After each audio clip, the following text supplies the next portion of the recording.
So tummy tuck is one of the most common procedures done for body contouring. It's an extremely powerful tool in the cosmetic armamentarium in order to obtain an improved contour, better waistline, flatter belly, and removal of excess or redundant skin. Tummy tuck is a little bit confusing in the sense that it's named simply as a tummy tuck, but there's actually a number of operations that technically qualify as a tummy tuck.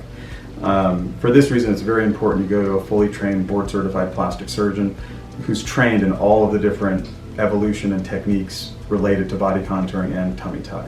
As an example, you might be a candidate for something called a mini tummy tuck. And a true mini tummy tuck is a very minimal procedure, minimal recovery, but a very fantastic result in the right patient.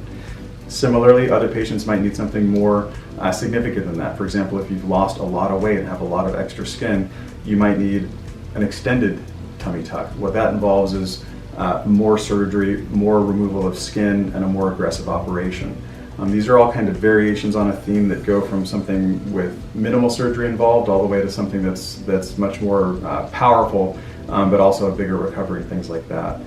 The classic tummy tuck procedure involves an incision in the bikini line, an incision around the belly button, and from there I remove extra skin, often perform liposuction if needed, and then perform what a lot of people refer to as the internal corset, where I basically tighten or repair rectus diastasis or widening of the muscles due to either childbearing or weight gain or loss.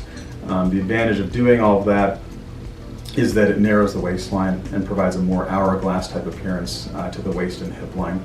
Additionally, it allows me to better contour and remove the extra skin so that the form that you're looking for is more easily achieved. The tummy tuck operation can vary significantly in terms of how long it is. For example, if all you need is a mini tummy tuck, that operation will probably take less than an hour of actual surgery time. On the other hand, if we need to do a full tummy tuck with liposuction and treatment of multiple areas, that operation could take closer to 3 or 4 hours for the abdominal area. So depending on exactly what your needs are, the operative length will vary. That being said,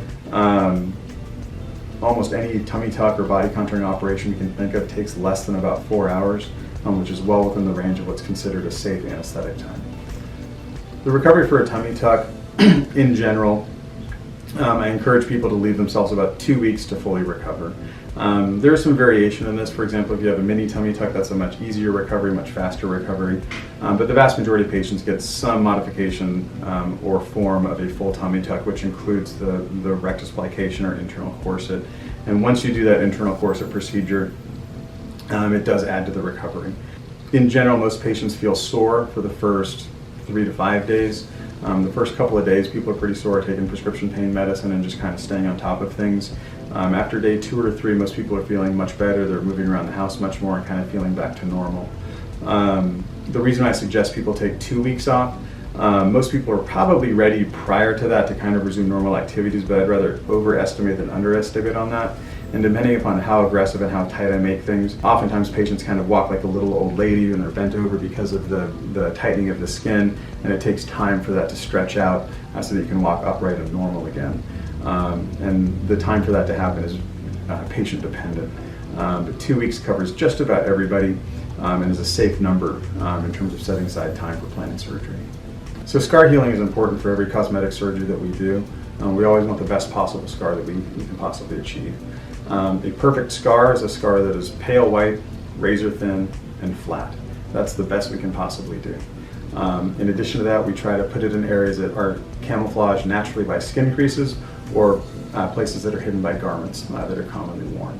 So for example, in the case of a tummy tuck, we make the incision in the bikini line or bathing suit line. I'll actually have patients wear a bathing suit piece or a garment that is similar to that, so I can mark that out and make sure the incision stays within the confines of those areas.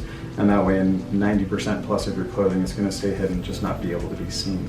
That being said, I do try to place things in natural contour. So for example, a lot of women have a C-section incision, so oftentimes I'll incorporate the C-section incision into the tummy tuck so that things hang in that lower belly area where the belly naturally curves down into kind of the pubic region.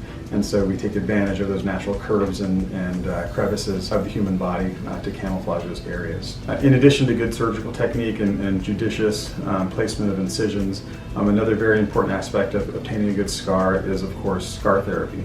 I have my protocol that I use in the office. What we do here is a combination of scar creams, sunblock, massage, and in some patients also silicone sheeting. With this multimodal approach, I found that patients have had the best possible scars long term.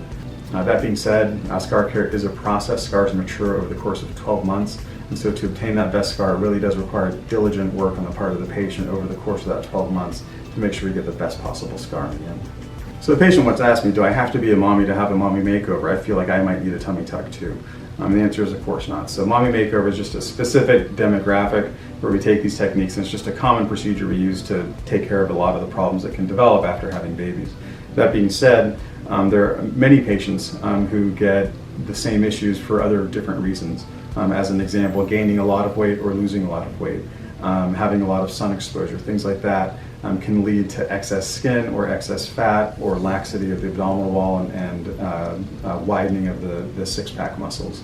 Ultimately, the decision and the strategy and the approach is determined during your consultation, and whether you've had a baby or not, ultimately during the physical exam I determine what your status is from an anatomic standpoint and what surgery makes the most sense. It might end up being a procedure that is commonly used in mommy makeover, it may not be. Ultimately the goal is to figure out what areas you want to see improved, and then it's my job to figure out how to improve them.